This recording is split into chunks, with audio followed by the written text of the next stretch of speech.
After watching our last video, They've Drank the Dragon's Kool-Aid, some of you still do not believe what I am showing you Scripture says about the symbolic dragon of the Revelation, because you have heard the church interpret it to some mysterious Hollywood-type figure.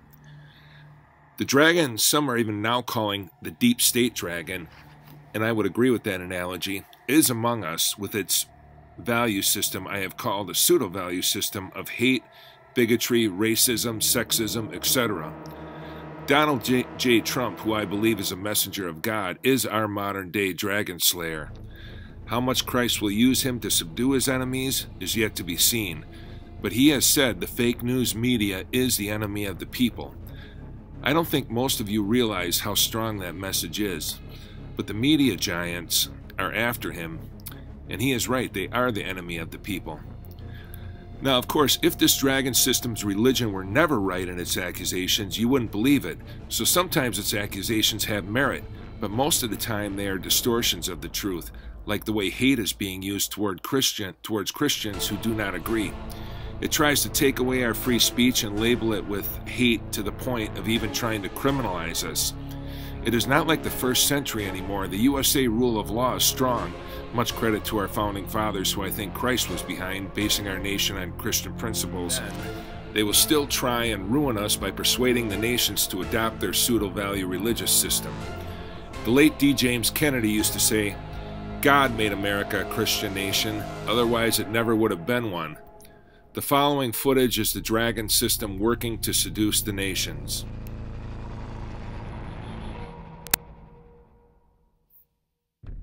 You have to see the words come from his own mouth in order to believe it. Ladies and gentlemen of the press, dear guests, it's nice to have you here on our Strasbourg press conference. And I would like to say some words on the Global Compact on Migration. On the 10th and 11th of December, there will be an international congress in Marrakesh, Morocco, with regard to this Global Compact on Migration. And the participating countries are set to sign this agreement.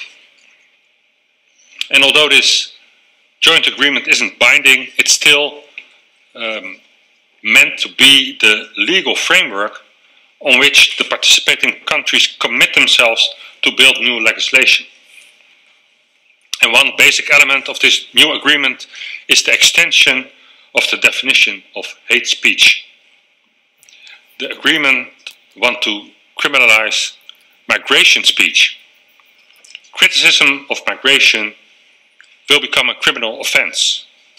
And media outlets, and that also concerns you, that give room to criticism of migration can be shut down. The Compact for Migration is legalization of mass migration.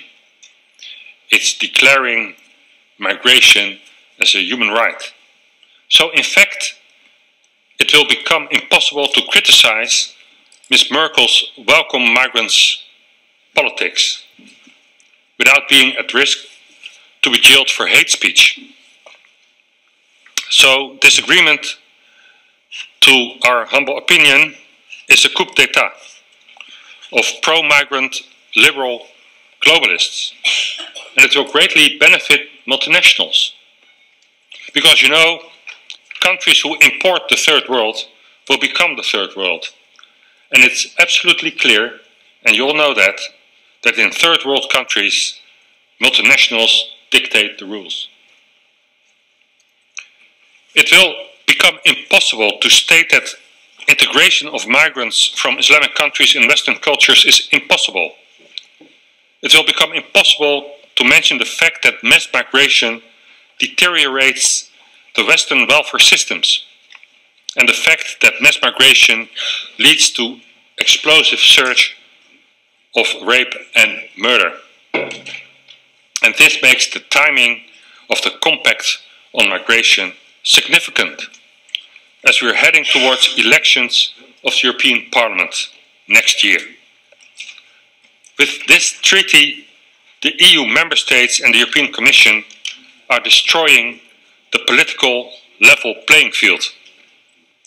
It allows them to cut funding of migration critical political parties and silencing the political opposition. And to me, I would like to state this very clearly, the Tommy Robinson case in the UK is the first example to be set, and it will be an example that will follow, and probably during the elections, based on the global compact on migration. So, that means the conclusion can already be that European Parliament elections will be rigged. And only the United States of America, Australia and Hungary have indicated not to sign this agreement. So we herewith urge every country that opposes mass migration to reject this compact.